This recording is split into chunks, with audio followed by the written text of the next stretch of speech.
টিপ বৃষ্টি পড়ছে। এখন দাঁড়িয়ে রয়েছে জগন্নাথ, বলরাম ও সুভদ্রার রথ।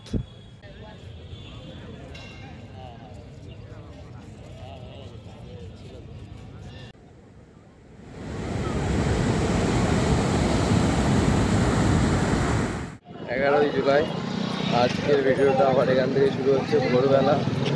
ট্রেন থেকে নামার পর থেকে ভিডিওটা আর কন্টিনিউ করতে পারিনি, আবারও এখান থেকে শুরু করছি। চলো এখন আমরা যাব সাক্ষী গোপাল মন্দিরে। পুরী শহর থেকে প্রায় 20 কিলোমিটার দূরে রয়েছে এই সাক্ষী গোপাল মন্দির। ট্রেন, বাস বা অটোতে করে সহজেই চলে আসা যায় সাক্ষী গোপাল মন্দিরে। আর মন্দির খোলা থাকে সকাল থেকে সন্ধ্যা পর্যন্ত। এই মন্দিরের পিছনে রয়েছে এক চমকপ্রদ কাহিনী। বহু শতাব্দী আগে দুই ব্রাহ্মণ পুত্র তীর্থযাত্রায় বেরিয়ে পড়েন। এক বৃদ্ধ ব্যক্তি তার মেয়ের বিয়ের প্রতিশ্রুতি দেন এক যুবককে। পরে সেই প্রতিশ্রুতি অস্বীকার করা হয়। তখন যুবক বলেন ভগবান গোপাল সাক্ষী আছেন। আর তখন ঘটে অলৌকিক ঘটনা। স্বয়ং শ্রীকৃষ্ণ গোপাল রূপে সাক্ষী হতে হাঁটতে হাঁটতে পুরী পর্যন্ত আসেন। তখন থেকেই তার নাম হয় সাক্ষী গোপাল। সেই ঘটনার স্মৃতি ধরেই এই মন্দির নির্মিত হয়।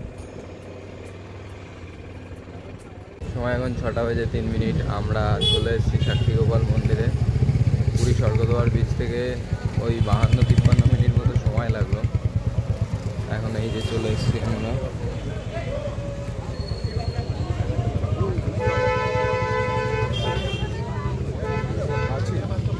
এখন 6:20 আমাদের সাক্ষী গোপাল দর্শন করা হয়ে গেছে। এখন আমরা আবারও ফিরে যাবো স্বর্গদ্বার ব্রিজের দিকে। বিশ্বাস, ভক্তি আর অলৌকিকতার সাক্ষী এই হলো পুরীর সাক্ষী গোপাল মন্দির। আপনি যদি পুরী ঘুরতে যান, এই স্থানটি অবশ্যই আপনার তালিকায় রাখবেন।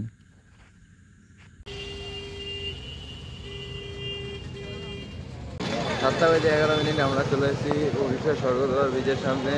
আর পুরীতে টিপ বৃষ্টি পড়ছে। এখন হোটেলের দিকে যাব। বৃষ্টি হচ্ছে আজকে।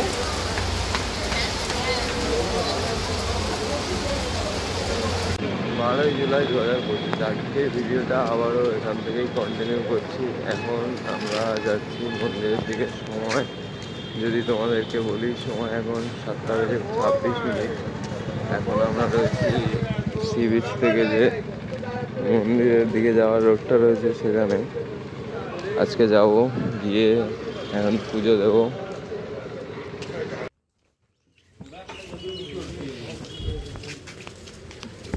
এই যে দাঁড়িয়ে রয়েছে জগন্নাথ, বলরাম ও সুভদ্রার রথ।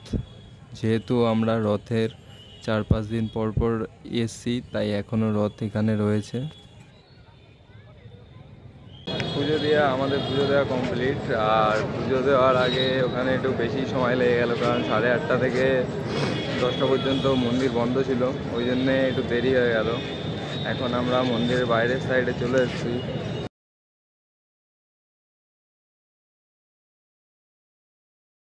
সময় এখন 11:28। আমরা আবার হোটেলের দিকে যাচ্ছি। মন্দির থেকে আবারও বিকালে ধ্বজা ওড়া দেখতে আসবো। এখন যাই, গিয়ে ব্রেকফাস্ট তো কিছু করা হয়নি পুজো দেওয়ার জন্যে। আগে গিয়ে ব্রেকফাস্ট করবো, তারপর আবার সমুদ্রের দিকে যাব। আবারও বিকালে ধ্বজা ওড়া দেখতে মন্দিরে আসবো। সময় এখন 5:13। যেমনটা তোমাদেরকে সকালে বলেছিলাম যে আমরা আবারও বিকেলে মন্দিরের দিকে আসবো ধ্বজা ওড়া দেখতে, সেই মতোই আমরা আবারও মন্দিরের রাস্তায় যাচ্ছি ধ্বজা ওড়া দেখার জন্য। আর এই সেই ঐতিহাসিক মুহূর্ত। প্রতিদিন বিকাল 5টার সময় এই ধ্বজা পরিবর্তন হয়। আর কথিত আছে, যদি এই ধ্বজা পরিবর্তন একদিন বন্ধ হয়ে যায়, টানা 18 বছরের জন্য মন্দির বন্ধ হয়ে যায়।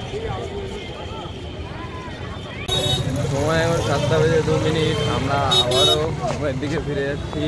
এবারের মতো এখানেই সমাপ্তি। আবারও অন্য কোনো সময় দেখা হবে। এবারের মতো নীলাচলকে এখানেই বিদায় জানাচ্ছি। আবারও দেখা হবে অন্য কোনো সময়, অন্য কোনো পরিস্থিতিতে, অন্য কোনোভাবে। আর আজকের ভিডিওটা আমরা এখানেই শেষ করছি। দেখা হচ্ছে এই ভিডিওর পরের পর্বে। আর এই ভিডিওর পরের পর্বে থাকছে একটা অসাধারণ ট্রেন জার্নি। আর অনেকেই বলছিলে যে ভয়েস ঠিকঠাক আসছে না, এই ভিডিওটাতে ভয়েসটা কেমন আসছে কমেন্ট বক্সে অবশ্যই জানিও। আর এই ভিডিওটা তোমাদের কেমন লাগলো সেটাও কমেন্ট বক্সে অবশ্যই জানিও। ভিডিওটা ভালো লাগলে একটা লাইক করে দিও। চ্যানেলে যদি নতুন হয়ে থাকো চ্যানেলটিকে সাবস্ক্রাইব করে দিও। দেখা হচ্ছে এই ভিডিওর পরের পর্বে।